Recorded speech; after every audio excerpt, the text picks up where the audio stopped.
Hello, beautiful humans. Welcome to the Human Beauty Movement podcast, your source for hope, healing, happiness, and humanity. My name is Jennifer Norman. I'm the founder of the Human Beauty Movement and your host. This podcast is here to guide you on your journey of self-love, empowerment, soul alignment, and joy. With each episode, I invite beautiful humans from all corners of the globe to join me for open conversations about their life lessons and the important work that they are doing to help heal humankind. Take a moment now to subscribe to this podcast so you don't miss an episode. I'm so glad you're here joining me for today's show. Welcome to today's show, beautiful humans. We are going to dive into the world of skin, beauty, and the true art of looking and feeling your best, inside and out. Physical appearance, after all, is just one part of beauty. True beauty radiates from a healthy connection between how we look on the outside and how we care for our well-being from within. Yet in today's world, we are bombarded by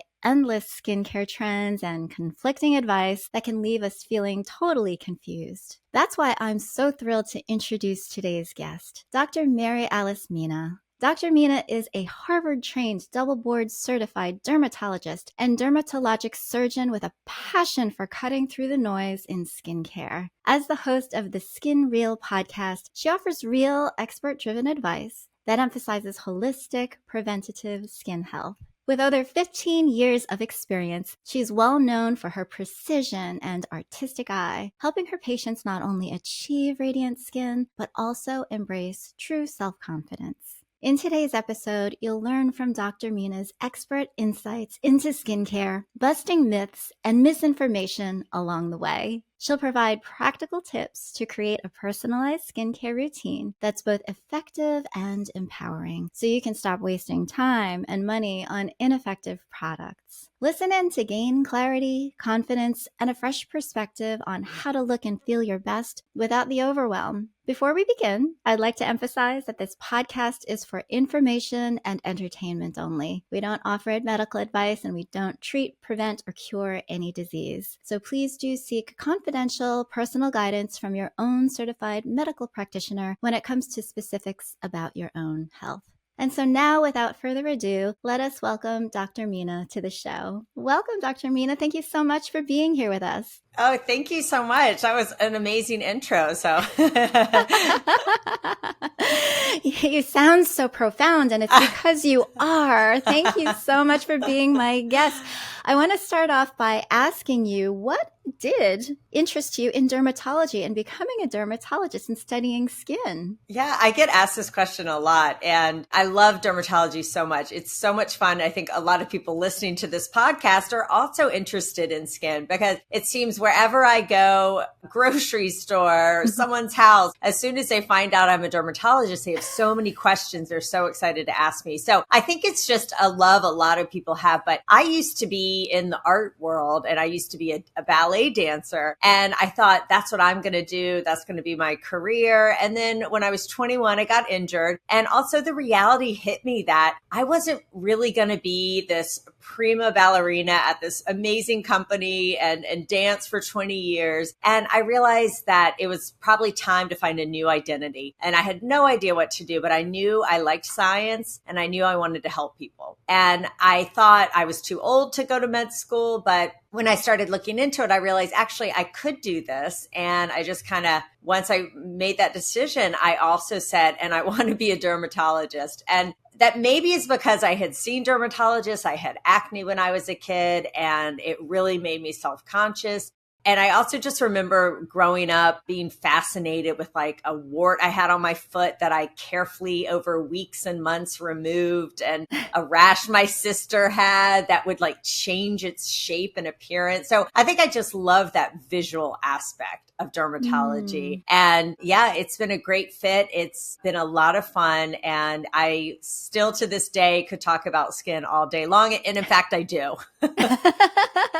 When I was young, I definitely suffered from terrible, terrible acne. And I remember that it was so bad, my brother was embarrassed for me. And he would say to my parents, like, he would say, Mom, would you please take her to the dermatologist and get her skin looked at? And she said, no, absolutely not. She can just eat cabbage soup because that's what my mother did. And she looked at it as kind of a vanity. Like, if you went to the dermatologist, then that meant that you were vain. What is your impression of going and seeing a dermatologist? Gosh, well, hearing that breaks my heart. And actually, there have been studies recently, I would say within the last year, where they actually took digitally enhanced images of people, men and women, and then they took different skin types and they gave them acne. They computer generated acne, and they gave some of them mild acne and some of them severe acne. And then they did this test where they showed these pictures to random people and they asked them to rate different things like how intelligent are they? How likely would you want to be friends with them or take a selfie with them or hang out with them? Mm-hmm. How clean do you think they are? And not surprising based on people's attitudes is that people who had worse acne were deemed less intelligent, less hygienic, and the results were even stronger if they had darker skin. So I think this clearly shows that acne is not just a vanity thing or a cosmetic concern. Not only can it affect how someone feels themselves, but it also affects how other people see you. And that could impact your personal relationships. That could impact your job. So I do sometimes hear that, and it's frustrating because it's so much more than just vanity and cosmetics. And I think we need to do a better job of letting people know that's not the case. Oh, I'm so glad that you had mentioned that. And it's true. I mean, the amount of suffering and emotional turmoil that somebody has when they have a skin condition because it is so visible. It could be acne or it could be a psoriasis, eczema, some dandruff even. I mean, it really does impact your self-esteem and how you have relationships. You probably see that in your office. Absolutely. And the other thing is with skin condition, if you have heart disease, diabetes, kidney disease, like these aren't always obvious to someone walking down the street. But if you've got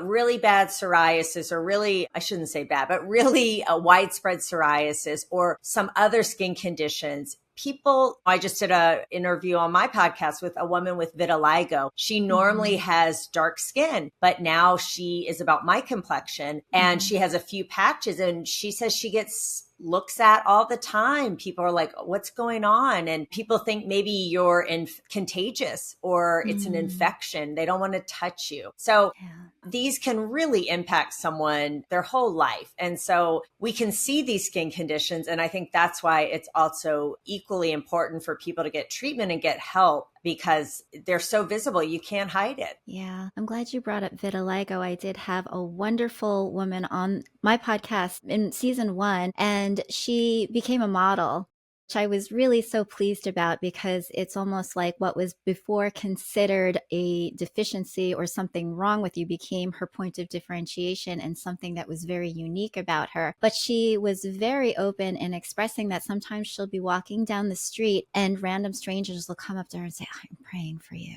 Oh, wow. And how would that make you feel if somebody just looked at you and said, I'm praying for you? Wow. Right. Like there's something wrong with you. I've heard people who have alopecia areata or they have universalis where they lose all their hair. Well, people think they have cancer. Yeah. And so they're treated sort of like with pity, or I think people mean well, but you're like, no, actually, I'm healthy. I feel great. I don't have cancer. I just have an autoimmune condition where I have lost my hair. So yes.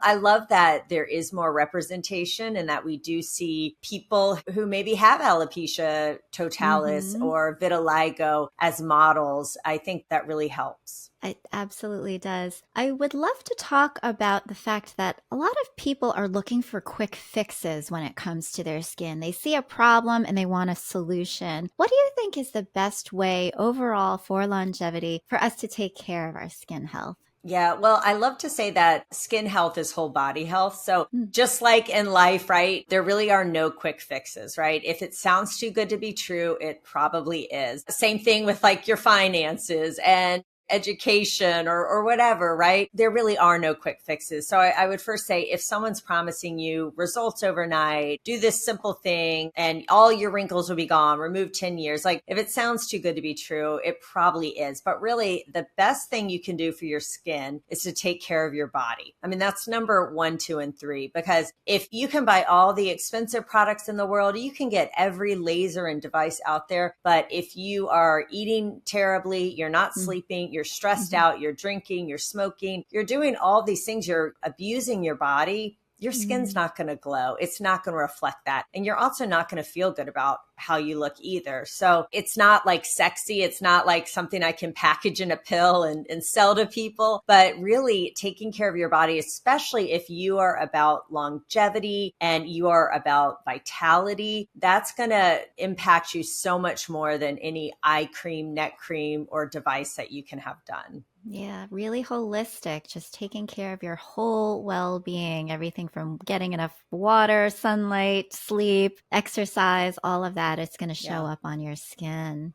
Absolutely. Why do you think it is that there are so many skincare products out there and some of them are super expensive? What is it about that? Gosh, well, people are buying it, right? Like, they're making them because people are buying them. I think we're in this phase where everyone seems to love skincare, or skin is really big and in. And I think a lot of it is we're a very visual society world with the advent of social media. We're posting pictures all the time. We have all these filters. So we're also holding ourselves up to these unrealistic and unreal images that we see, but our mind thinks it's real. And even if we know it's not real, we still want it. So the beauty industry, I mean, it's $500+ billion industry, and the projections are that it's going to continue to rise. And so there are tons of products out there. It's hard for me to keep up with them, and I'm a dermatologist, but I would just encourage people to know that you don't have to follow every trend. You don't have to jump on the bandwagon with every new product, every new active that you hear about. And the funny thing is, like, when I talk with my dermatology colleagues, we'll hear, oh, the new trend is slugging. And we're thinking, we've been recommending this for decades. Like, this is nothing new to us, but it's just been rebranded. And now people think, oh my gosh, is this brand new thing that we're doing? So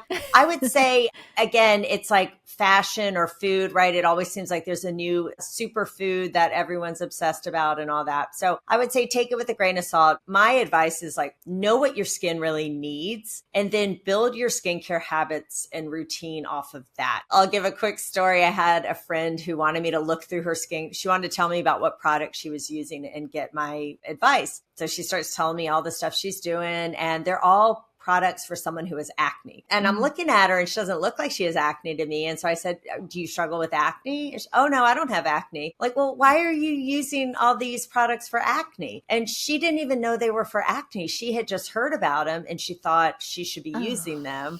And so I just kind of use that as an example of you don't have to use everything that you hear about. What you need to do is figure out, what does your skin really need? What are you trying to achieve? What are you trying to address? And then target the actives and the products you're going to use around that. And then I'd also just say you don't have to spend a lot of money on topical or for quality skincare products. And a lot of people are very surprised. I pretty much get all my skincare stuff from the drugstore. And it's not because I'm cheap or I don't want to invest in my skin. It's just that I know that these are quality. They're tried and true. They're well studied and tested. And I personally would rather spend my money on Botox a couple times a year than on an expensive eye cream. So it's also just your preference. If you love that luxury feel and you love the fancy packaging and that's what you enjoy and it's not affecting your financial well-being, well, then go for it if that's what you really love. But please don't think you have to do that. Oh, I'm so glad that you brought up so many interesting and rich things there. The first being like doing things that are right for you, building a regimen that is right for your skin. And it reminds me of so many folks that come to me and say, well, this person was touting this kind of diet, so I'm going to think that, it really worked for that person. So, I'm going to do it too. Or this fitness routine, like a knees over toes guy, he's doing this and his knees are great and that, and, therefore I should do it as well. Your body is your body. That person's body is that that person's body. And even if there is something that is well studied, you could be that N of one, you could be that person with that rare something or other. And it doesn't mean that it's necessarily going to be right for you. It is really between you, your skin, your dermatologist, your medical professional to know what is really going to work for you. And eventually, I think your skin will ultimately say something to you by means of it's going to not be so happy if you're using the wrong ingredients or the ingredients that are not necessarily made for it. And then the other things, there are so many what we would call skinfluencers in this space. Yeah. There are a lot of people who haven't necessarily gone to school, but they do a lot of internet research and they will profess that they are experts in skin and not necessarily and say things with conviction, or they'll put together real snazzy content. And I think sometimes that could be a little bit problematic as well. Can you tell us what your experience is having seen? I know being a dermatologist, it must make you a little crazy. Oh gosh. I mean, absolutely. Yeah, lots of skin influencers out there. Again, people love skin. They love to talk about it. They want pretty skin. So I would say research who you're getting information from, right? With really anything, who's giving you that information and kind of what's their angle? Are they selling you something? Do they have the expertise to be putting that information out there? With the internet, right? I mean, the internet has just totally changed the world over the last several decades. And it's very easy for people to get information. And it's very easy for people to reach a wide audience, even if they really aren't experts. So I would just caution people, like, who's giving you that information? What are their credentials? What's sort of their angle? Are they selling you something or just giving you education? And it is unfortunate. I mean, I see celebrities, right? Celebrities, we put them up on a pedestal, and a lot of times they'll have a voice and stuff that's really outside their area of expertise. And sometimes that voice is not truthful. It's fake news. It's not real. So rather than trusting like celebrity X, I would say trust someone who has really done a deep dive and understands skin health and really understands what's best for your skin and really understands science and data. So yeah, you just have to be careful nowadays. There is a lot of misinformation out there. So don't just always believe what you hear or read. Yes, I think that you hit the nail on the head when you said the word trust. And that is one of the reasons why I also am a big proponent on some of the larger brands that do have the resources to do the kind of research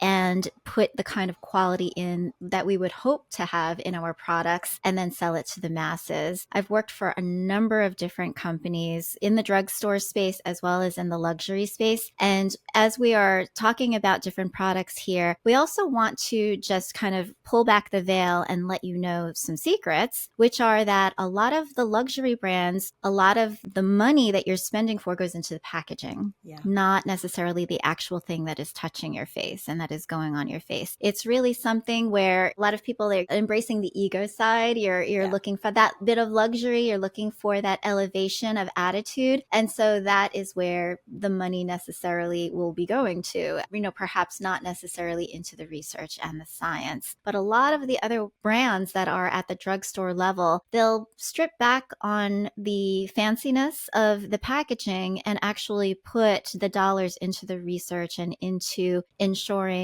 that the products have the kind of testing and quality in order to be able to create millions and millions of units of these so that they are not going to be held liable for any kind of impact on quality. So you're exactly right. If you don't mind something that's perhaps not as fancy as something that you might get in an exclusive store or with a designer label on it, then you'll probably be getting a really good product. But it is important to know what the ingredients are and who's actually making it, and then the science behind it too. Yeah, I'm glad you brought up all of that. And I'm not saying everything that's expensive is bad either, but yeah, you totally hit the nail on the head with the marketing. So much of it is going into that feel of luxury, the beautiful packaging, the fancy advertising. And when I was younger, I cared a lot more about that. Now that I'm in my mid 40s, I'm like, I could care less. I want my skin to look amazing. That's the bottom line. So I just don't want people to feel like they've got to spend all of this money to get beautiful skin. You can have beautiful skin at a lot of different budgets and price points.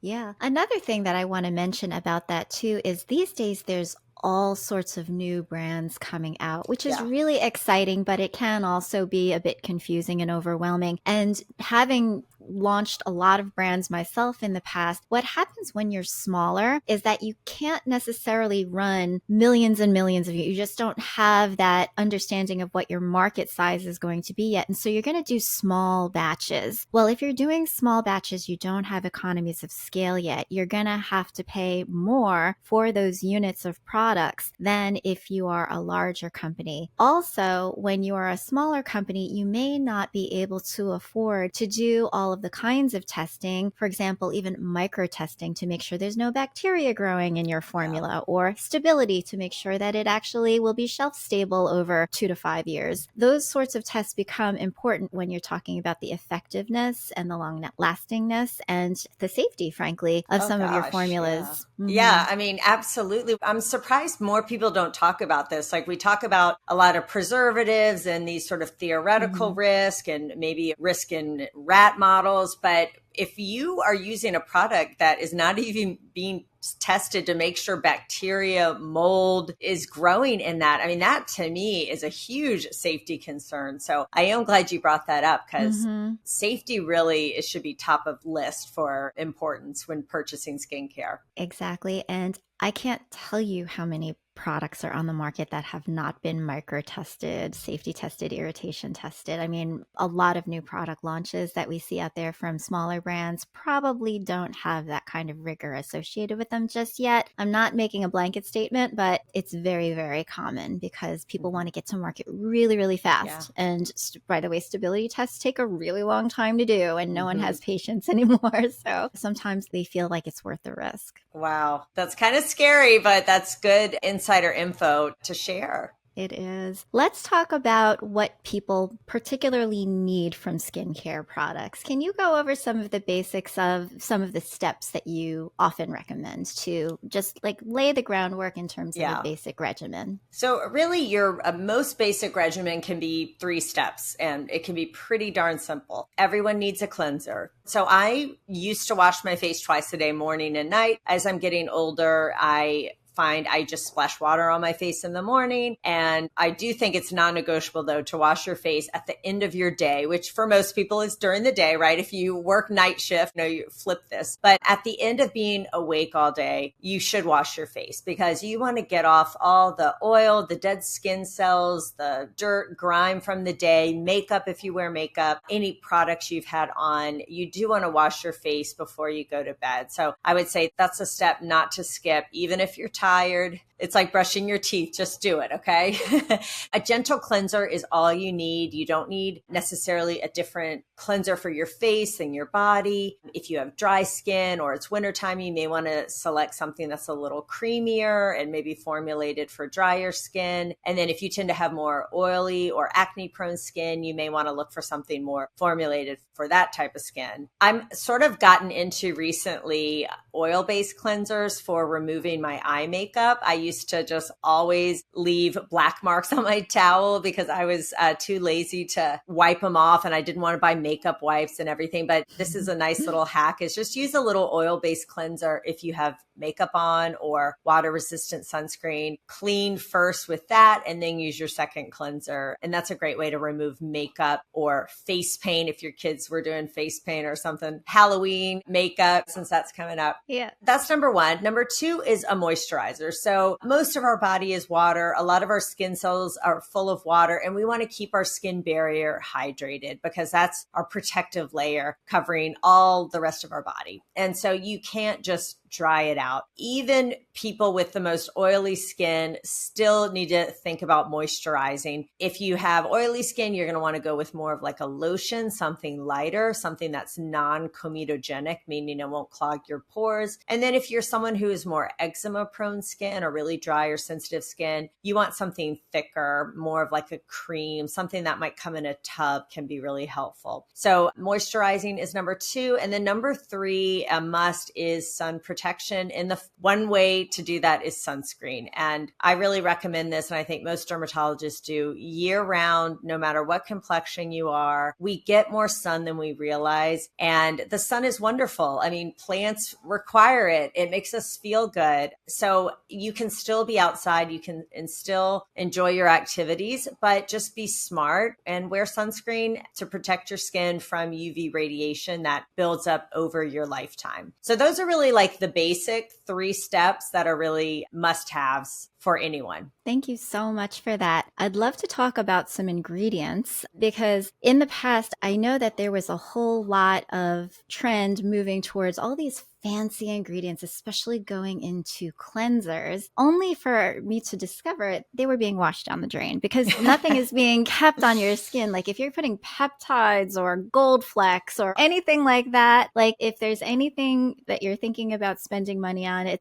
probably shouldn't be your cleanser. You could probably buy a really great cleanser that is going to do the trick for not very much money. And it doesn't need to have all sorts of fancy ingredients. Yes, this would definitely be the step if you are looking to scale back. Don't spend a lot of money on a cleanser. I mean, you want a good cleanser, you want it effective, you don't want it irritating, but it could be a very simple because to your point, you are washing this off. So I never got into all of that and gold flecks and all that. Yes, save your money for different things. Yes. And what is your opinion on exfoliating? Should somebody buy something with like maybe an exfoliant in the cleanser, whether it be physical or chemical? How often should they use something like that? I know that that's not part of your 3 steps that you mentioned, but I know a lot of people like the idea of scrubs or have been instructed you must scrub your face. Yeah. So I think a lot of dermatologists don't like physical scrubs or exfoliants. So that's going to be anything like using a harsh washcloth or a loofah or a rough sugar scrub, things like that, where physically they are rubbing against your skin because the thought is it actually could damage your skin barrier. I have to say, I'm a loofah fan. I like loofahs. I feel like I get a better cleanse on my body when I use a loofah. And I think of it like a toothbrush, right? You change your toothbrush out every few weeks, every so often, right? So you're not going to keep that loofah for years because yes, it can harbor bacteria. I also let it That was dry a directive, out. by the way. Don't keep your loofah for a year. I know there's some people listening that are like, ooh,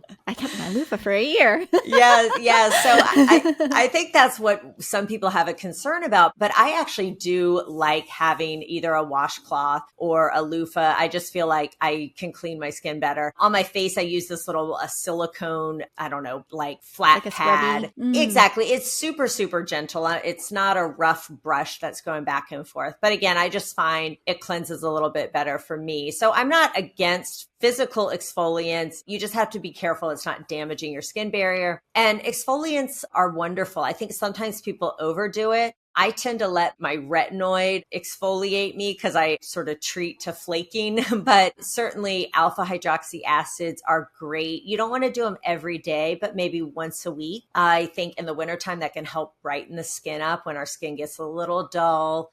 So that can be helpful. If you have acne, salicylic acid is a wonderful ingredient to help clear out those comedones, and that can be a wonderful option as well. But just with exfoliants, you don't want to do it every day. You want to be careful. You want to be gentle with your skin. We're not trying to scrub away acne or scrub away our wrinkles or scrub away brown spots, right? We want to be gentle with our skin so we don't damage the skin barrier. But carefully selecting exfoliants and doing them every so often, I'm totally fine with.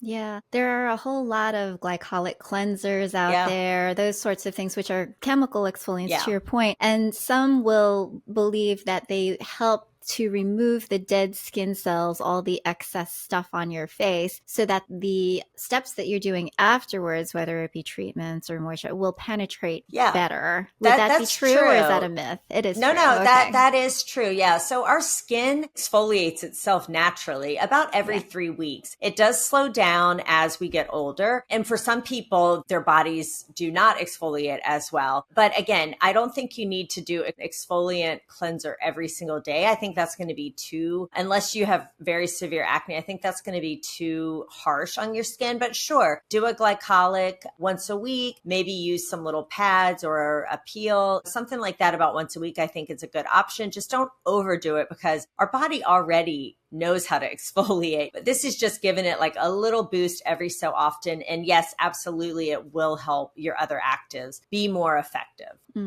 Okay. So what is this about treatments, serums, things like that? And there are even oils out there now. Are they replacements for moisturizers? Should somebody be layering them? What would you recommend? Yeah, well, so I gave you kind of the very basic skin routine. Now, Yeah. I do more than that, I will say. And I think probably a lot of your listeners are like, okay, I want a little more than just the basics, right? Like we want our skin to really look good and be beautiful and glowing. So I love a vitamin C serum in the morning. So you're going to want to put that on after you cleanse your face. Vitamin C serums, there's super pricey to drugstore, and you just got to find one you like. I don't think you have to go the $200 route. If you love it, then go for it. I would say vitamin C would be one to splurge on a little bit more than a cleanser, if you will. But they're also great ones. I think like Vichy makes one, CeraVe, La Roche-Posay makes some at the drugstore. But vitamin C is a little bit finicky. It's a little unstable. So I would just get a well-known company. Make sure it's in a dark bottle because it can oxidize with sunlight. Unless you're using sort of Vanity makes one that's more of the ester form that is not as finicky. It's not the L-ascorbic acid. But in general, dark bottle, airless pump, that's going to be your best bet. Use it in the morning, put it on your face, your neck, your chest, tops of your hands, and then you can layer your moisturizer and your sunscreen. I don't think you need a ton of other serums and antioxidants in the morning. I know niacinamide has been big recently. I do love niacinamide, but it's probably already in your product. So that's what I think people don't realize, that you don't have to use these single active ingredients, because just look at your moisturizer, look at your retinol, look at your vitamin C. It may already be mixed with these other actives. So you don't necessarily need a whole serum just for hyaluronic acid. It may already be in your product. So that's kind of your morning. And then my evening go-to is a retinol or retinoid. I use the prescription retinoid. I know it works better. We have tons of great data showing that this is a powerful, powerful collagen stimulator. And as someone who's middle-aged, I am all about stimulating my collagen and banking my collagen. And we have amazing data to show this. I think the problem is that it can be a little irritating, and the results take a while. I remember it took me a year of using it before I looked in the mirror and said, oh, I kind of get it. I kind of see how my skin looks now that I've been using it consistently. So it's slow, but it's amazing. And I can just tell when people use it consistently because their skin just looks brighter. And this is another great product to use because, again, it's helping slough away the dead skin cells. And so any other procedure, treatment, actives you use are going to penetrate more evenly into your skin. Some will say use your retinol in the morning and your AHA at night. Do you think that that's something to think about if you're going out in the sun or just being maybe hit by sunlight in some form or fashion during the day? So I would flip it. Or what I would do is use your retinoid at night. And then maybe once a week, if you want to use an alpha hydroxy acid, then hold off and don't use it that evening.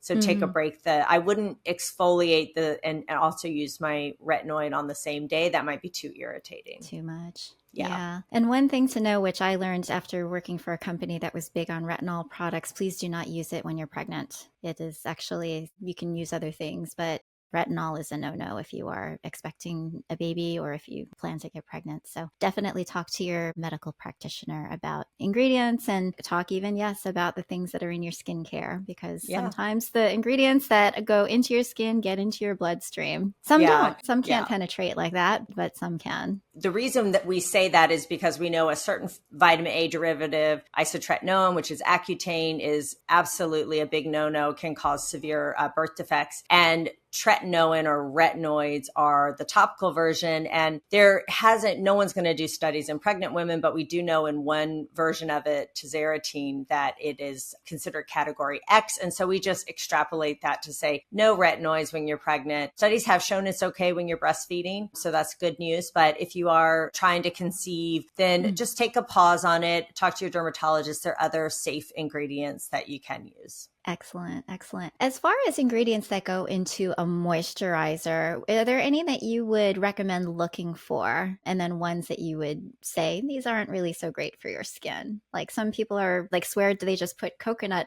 oil on their skin and they're like, my skin looks great. And so yes, I'm just I hear that. hearing. Yeah, I hear that too. I, in general, I say if you can eat it, I probably wouldn't put it on your skin directly. So interesting. There was something where I was like, oh, I do eat that. And I had to eat my words. And now I'm forgetting on what that was. But, and I love olive oil, coconut oil, but I think they're better products that are formulated just for your skin than simply doing that. So I would just recommend save that for cooking and just use products that are actually formulated for your skin instead. I think those oils work or feel good for people because they're occlusive. The oil sort of helps, it stays on top of the skin. It sort of traps moisture in, but you can get that same benefit from using Vaseline or petrolatum, which is a dermatologist's favorite for being a very thick, occlusive barrier protectant. So you can stick with that instead. If your skin's super, super dry, I love Aquaphor spray because it goes on really lightly, but you still get that oil-based protection on the skin. So that's for like real severe dry skin. It's great for chapped lips, cracked heels, cuticles that are dry and ragged from a lot of hand washing, especially in cold weather. But you want to look for, again, if you tend to have normal skin, you can use a lot of different things. And I would go by how your skin feels after you wash it. So if you wash your face and then you don't do anything for about an hour, how does it feel? Does it feel oily? Does it feel dry and tight? Is it flaking? Do you have red patches? That's kind of a good gauge of what kind of skin you have. If it's oily, you probably want to stick with, again, something that's not going to clog your pores. So non-comedogenic. And so something lighter, thinner lotions are great. And then if you have more normal skin or dry skin, then stick with like the big tubs and things like that. I will say for sensitive skin, I don't personally love a lot of fragrances. I don't have sensitive skin, but it just takes that one time where you use a wash or something that has a fragrance that you break out to, and it's really miserable and painful.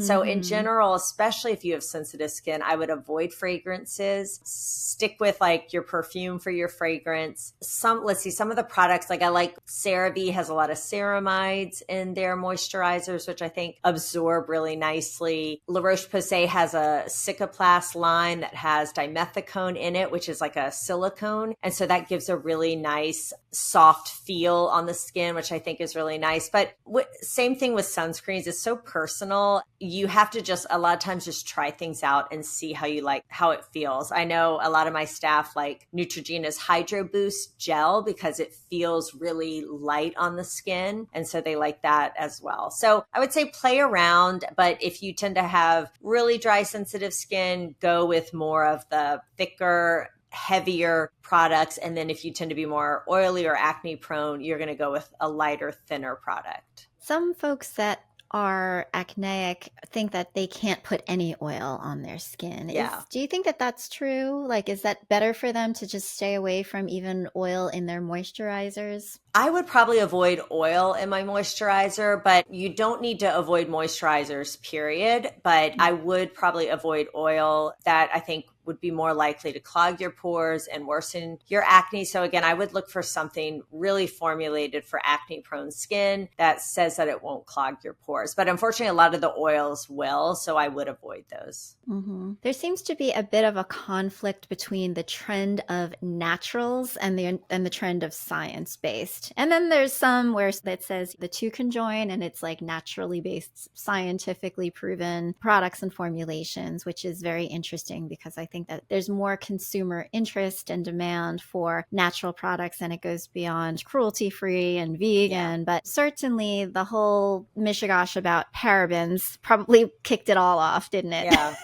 Yeah. Well, I'm glad you brought that up because it is a huge thing. And I get it. Like, I like natural too. If you told me, do you want something natural or totally synthetic? I'd be like, well, natural sounds better, right? It just sounds more natural and that sounds better. What people don't realize is so many of the medicines that we use, the products, the ingredients are from nature. This is what I love about science and medicine. Aspirin is natural. It's nature. Retinoic acid from in our tretinoins and our retinoids. This is natural. These are natural things. Penicillin. Right, penicillin. L-ascorbic acid is in vitamin C and everything, but it's unrealistic to think you could just go get an orange, rub it all over your face and get the same benefits, right? And so science has taken these ingredients that we know from nature and taken them and basically scaled them so that they're reproducible, they're effective, and that we're pulling out just the active part that works and removing all the other stuff that we don't need that could be harmful or irritating, and just using that active and then packaging it, scaling it up, making sure it's safe. So it's a little disheartening when people think, oh, if it's made in a lab, it's totally unnatural, which is, it's not true. If you can't pronounce it. Right, right. Like you shouldn't be putting it on your face or eating right. it. Yeah. But if you actually like broke down, I saw someone did a post of what makes up a blueberry, and they had all the ingredients in it, all the scientific names. And if you had shown me that, I would have said, oh my gosh, this looks so unhealthy and unnatural. I would never want this. And then they show that actually that's a blueberry. I'm like, oh my gosh, like we love blueberries. They're amazing. You have to be careful. And I would say just because it's in a lab, just because it has a name you can't pronounce, it doesn't necessarily mean it's not natural, that it did not come. It just maybe wasn't naturally sourced. We didn't just pick it up off the ground and rub it in our skin, right? Because that's not really healthy either. So it's a balancing act. And I always say, if you're into natural, then, or you want to be a good steward of the environment and all that, I mean, I would say use fewer things, use less. That's really, to me, like, that's clean beauty to me, is like, don't use a lot of stuff. Don't have a lot of waste. Don't use a lot of single use packaging. Like, think about those things as well in your skincare repertoire and in your life too. I think we sometimes overlook that important aspect as well. Absolutely. Let's talk about skin cancer, because I'm sure that that is one thing that you probably come across a bit more to than you would like to, I would imagine. And it's potentially preventable. Yeah. And then there are also proponents that say, well, I don't believe in wearing SPF every day. I think it's unnatural for me to wear SPF, or the SPF that I am wearing might be doing more harm than good because it's made with these chemicals, which have been, quote unquote, shown to promote cancerous cells or whatnot. Can you tell us a little bit and maybe help to clear up and clarify what we should know about SPF and skin cancer? Yeah, well, I'm glad you brought this up, because I actually am a Mohs surgeon, which means that I treat skin cancers every single day. And sometimes people will say, gosh, I can't believe that, like, almost your whole job, that's all you do, or that's like the main thing that you do. And unfortunately, yes, as we're living longer and longer, we're seeing the effects of this prolonged cumulative sun damage over the years. And right now, the people I'm taking care of in their 60s, 70s, 80s, they grew up in a time where we didn't know as much about sun protection. We didn't have sunscreen readily available. My patients will tell me, my mom told me, go play outside and don't come home until dark. And they would do that every single day, their entire childhood. And so now they're paying the price. And it's sad to me, because I hear this every single day. They'll say, I wish I had known. I wish I knew. I wish I could go back and wear sunscreen or not go to the tanning beds and all that. So when I hear people say sunscreen causes cancer, I really wish they could come spend a day in my office and see what really causes the effects of UV radiation. It's been incredibly well studied. It's a very known carcinogen. And I'm sad to see that people are so resistant to acknowledging that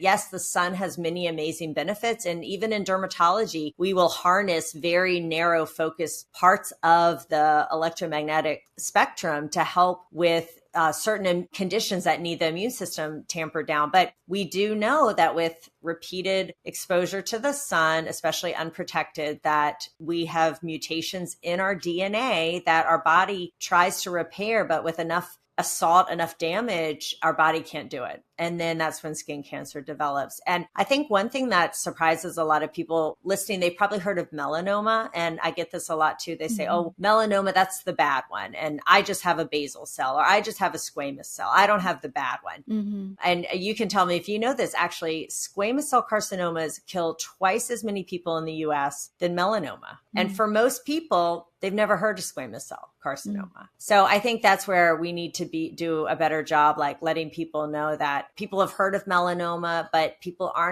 don't seem as familiar with the basal and the squamous cells. And really we need to be, because we're seeing this rise in mortality, especially with squamous cells. So sun protection with sunscreen is just one aspect. If you're nervous about using chemical sunscreens, there was a study that showed it was absorbed. The chemicals were absorbed in our bloodstream. There was no follow-up saying that it did anything bad. So we do know that products we put on our skin are absorbed. So that wasn't terribly surprising, but there have been no studies showing that sunscreen has caused cancer in humans, especially when it's applied topically. There have been studies where rats eat crazy amounts that we would have to apply for 200 plus years to get the same result. So again, using it appropriately on your skin, not eating it, it's totally safe. But again, if you are like, I'm not going to use chemical sunscreens, that's fine. They're mineral-based sunscreens. So zinc and titanium can work fine if you prefer. And I also would just encourage you, like, sunscreen is just one component. So there are other ways to sun protect. Wear a hat, wear I have like a little shawl thing I throw on just because I don't want my shoulders to get burned or my chest. I wear rash guards at the beach. Like I'm not like a vampire hiding out, never going out in the sun. I just try not to have my skin get burned, and I try to sit in the shade. I try to wear sunglasses. Things like that are all part of keeping your skin healthy and protecting it. And even if you're not worried about skin cancer, the sun is probably one of the most potent accelerators of aging. So do it for vanity metrics if you want. And I wish one of my good friends did a post on TikTok where that went viral because this man worked out in Texas. He always wore short sleeves, but he always wore pants. And the difference between his stomach and legs that were sun protected over 70 years versus his arms, it looked like they were two different people. And it was funny because people were saying, oh, it's not the same person. I'm like, no, I mean, I see this all the time. And if you're listening, like you could even look at your stomach versus your arms, or look at the top of your arm versus the underneath part. You can see that difference. And that's the sun. So it's a real issue. We still want to live our life. We don't want to live in fear and be afraid. But if you are vigilant about sun protection, you're wearing sunscreen, you wear hats, you don't go to tanning beds, your skin really will look more youthful for longer, and you will decrease your chance of getting skin cancer. So important for us to be talking about this right now. I used to work in sun care, and I remember the dermatologists that we would consult with were like, well, not a drop of sunlight should ever touch your skin. And it was like, and so, slather. And then I go to the doctor and I find out that I'm so vitamin D deficient, I need like 50,000 IUs. And so I was thinking to myself, well, there's got to be a balance here. Maybe that, I shouldn't be so petrified about sunlight touching my skin, but there's moderation in everything, I guess, including moderation, right? Yeah. Live your life. People who have more pigment in their skin actually are at a higher risk of being vitamin D deficient, because even with simply the melanin in their skin, they have a harder time synthesizing it naturally. And then people like me can synthesize it much faster, but I also burn incredibly fast. So to me, it doesn't feel good. And I'm never going to be tan. I'm never going to have like bronze skin. It's just not in the cards for me. So I also think we just have to learn to accept whatever color you are, right? Like I'm so glad in today's day and age, there is more representation, but whether you're pale, whether you're dark, whether you're medium, like love whatever skin you have. Don't try to be a different color. That's what I love about everyone having different complexions. I think it's beautiful. So if you look like me, don't try to tan. And if you have darker, beautiful dark skin, don't try to lighten it. So I think we just need to do a better job too with just appreciating the skin, the color that we have. Yeah, it is really hard to wade through. I can appreciate the difficulty with a lot of the misinformation or conflicting information that's out there now about how much sun to get, how much SPF to wear. Some people think that it's linked to autism. Some people just think that we should stay away from sunscreen altogether because we need the sun. And so they've like thrown away all of their sunscreen and they'll never use it again because they feel that we're natural bodies and we're intended to be in the sun and it helps with our mental health and all of those things. And so, yes, there's psychological reasons why you should get out in the sun. Absolutely get out in nature, enjoy the fresh air. Right. And then there's ways to do it so that you're not hurting your skin. Yeah, absolutely. It's all about balance. And this is actually a neat thing. I had done a podcast, or one of the, for people who want natural, Polypodium leucotomos is a fern extract that can actually be used to help prevent sunburns. And it's a supplement, so people can take it if they know they're going to be outside all day or golfing. And it's not a replacement for sunscreen, but it was discovered many, centuries ago. I want to say the Aztecs were using this before they would go out for journeys because they knew it would help prevent sunburns. So this has been really, ancient civilization has kind of known about this and known that the sun can burn your skin and to protect. So I thought that was kind of a neat little history and using nature to help our skin. Interesting. I know that there had been some companies that had tried to launch supplements as SPF, and certainly those are not approved by the FDA as drugs, as SPFs. Like sunscreens are considered drugs and they're monographed by the FDA. And so you'll always see the fact box on the back of your SPF box in the United States. I did see some studies about green tea and maybe some other antioxidants, maybe like astaxanthin, as being helpful because they are anti-inflammatories. And when you get into the sun, the redness, it's inflammation. And so if you do take supplemental inflammation or eat a lot of blueberries, perhaps, then you may be giving yourself some advantage when it comes to not burning as quickly or being able to mitigate the inflammation that comes from the sun. Yeah. And of course, eating berries, antioxidants, wonderful for your health in so many ways too. Yes, holistic.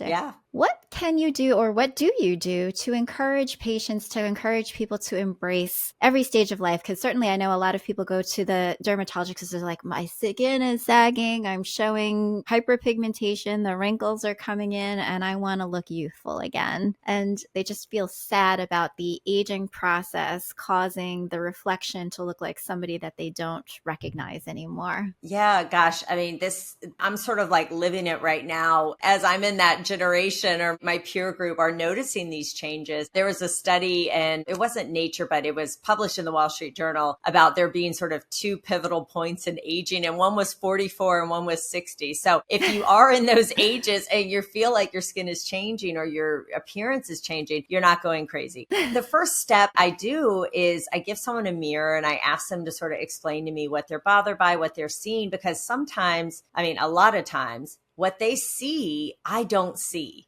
Or they are in their head, it's magnified, it's so obvious. And I laugh because sometimes I feel like I am equally, as much as I'm doing a cosmetic procedure, I'm talking someone out of it.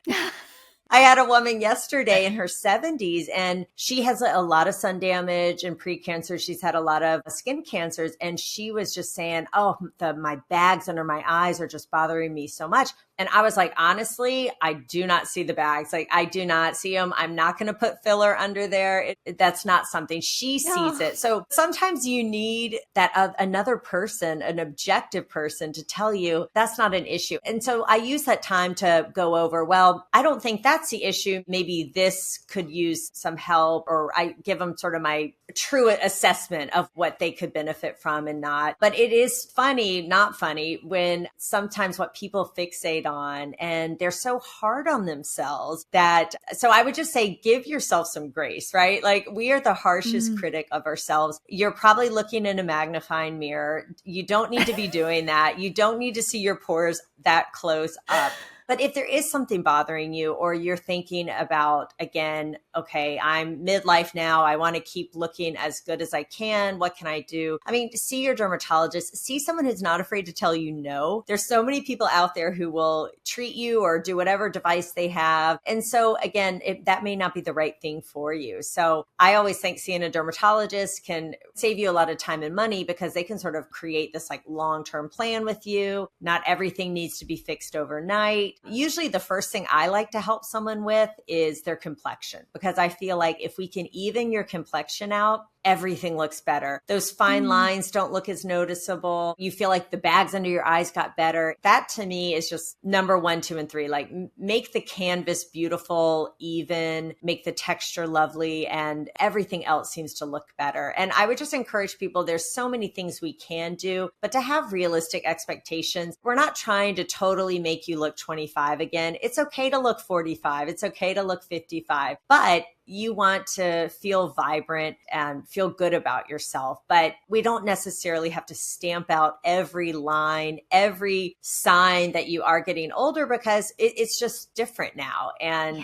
I think we need to grow a little bit in that regards, especially as women. We're expected to look 25, or we're sort of like old and past our prime, and then we shouldn't worry about anything. So I think we need to like give ourselves grace for some middle ground where we're okay to age. Like my husband, he's okay to age. He's okay to have gray hair. You know, why can't women feel that way too? Although I'm not ready to have gray hair, I have to admit. Me either. I'm not there yet. I'm not as evolved. I give people kudos who can, they go through it and they're like, I'm letting it all go gray. And it's so amazing if there's that self-acceptance. I love that. It's like, it's just like embrace you. Yeah. There's also, there are occasions where if you see something and it's just so bothering you and you're suffering with it, but you're so embarrassed to like either go and like get something addressed or go to the dermatologist and ask about it or whatnot. That's also a little bit of a conflict as well, because, you're just like living and suffering with something that perhaps doesn't have to be. Well, and I feel I have a lot of friends who are very natural. And for a long time, they were saying, I want to age naturally. I don't want to do anything. And then I find they're kind of secretly coming to me like, well, tell me about Botox. Like, is it, which that's another, Botox is natural. Now you might say, well, it's not natural to not be able to scowl, but truly that is from a bacteria, which again, they harnessed the toxin, they made it safe, and now we can use it. But I find that people sometimes have this internal conflict where they've always maybe told themselves, I'm going to age naturally. I'm not going to do all these things. I'm not going to be like those people. But then they start to see the changes in themselves and they're getting discouraged. So I would just tell people, like, cosmetics, aesthetics, it's not black or white. No one's keeping score. If you want to do something to feel better about yourself, you don't have to tell anyone, right? Like, you can go do that. You can talk with your doctor about it. But I do find that sometimes people really feel conflicted because they wanted to age naturally, but then they aren't happy with what they're seeing. And so I think there's a way to do aesthetics or little enhancements where you still look like you, but you just take away the stuff that's maybe a little discouraging, or if you've got those scowl lines and everyone's asking you why you're angry all the time, like that doesn't make you feel good. And so if a little bit of Botox there helps soften those lines, I don't think people should feel guilty about doing that. Amen. Amen. Don't feel guilty if it's something that you feel like you want to do for you. Yeah. It's interesting because when my mom was 35, she had 6 kids. And I feel like people, a generation up were, they aged at like in what would probably be like a more normal process way. And now it's like, I can't tell what anybody's age is anymore. 25-year-olds look like 60-year-olds, look like 50-year-olds and 40-year-olds. Like I just honestly, I cannot tell. We are clinging to this concept of what youthfulness looks like. And there's all sorts of biohacks and people want to live longer and, have longevity. And so there is almost this societal movement, call it pressure, call it just expectation, call it just the way that we're going, is that it's okay. And it's almost seen as good grooming to keep yourself younger looking, shall it be? Yeah, it's true. And it can get pretty intense out there. But I'll tell you, I see same thing with you. Like I'll see a patient and I'm like, oh my gosh, like they were 85 65. I thought they were 60 in my head, or vice versa. But I think we're learning about how prevention, how taking care of our bodies can really help us later in life. And, I'm all about, I don't want to just live longer. I want to have a long health span, right? I want to be as healthy as possible. And so I want to possible. Exactly. And I think, again, with skin, a lot of times we think of it as just vanity, but when we lose our collagen, then we're more prone to bruising or cutting our skin. That's why a lot of older patients have a lot of those bruising on their forearms. So boosting our collagen isn't just to give you big cheeks, right? It's also to help you with wound healing. If you have a skin cancer and need surgery, or you constantly are traumatizing your arm or your leg by little bumps and things like that. So again, it's a fine line with skin on, well, what's really cosmetic? Well, what's really actually important for the health of your skin and the health of your body. So again, like prevention, longevity, regeneration, right? That's like this whole, we didn't even touch on exosomes, which is something I'm super excited about, because I really think that's something powerful to help our skin stay healthier for longer. So lots coming our way. But I again, just focusing on health. I always say health and then beauty follows. Like that should be first, and then the beauty will come from that. Yes, absolutely. Dr. Mina, you filled us with so much wisdom, so much information that is so helpful for the listeners here today. How can people find out a bit more about you, and where on social media are you? Yes, so I'm on all the platforms. I'm at Dr. Mina Skin. I practice in Atlanta, Georgia. And if people out there are wondering, are curious, I have a little PDF on, what's your sort of like beauty style. You can go to theskinreel.com/style to see if you're, a real true minimalist, or are you a glam girl, and it's kind of fun and gives you some tips on how to focus your skincare. Oh, so cool. Thank you so much for being my guest today. It was such a pleasure to host you, and much success in your practice. Thank you. Oh, same to you. This was a lot of fun. Thank you for listening to the Human Beauty Movement podcast. Be sure to follow, rate, and review us wherever you stream podcasts. The Human Beauty Movement is a community-based platform that cultivates the beauty of humankind. Check out our workshops, find us on social media, and share our inspiration with all the beautiful humans in your life. Learn more at thehumanbeautymovement.com. Thank you so much for being a beautiful human.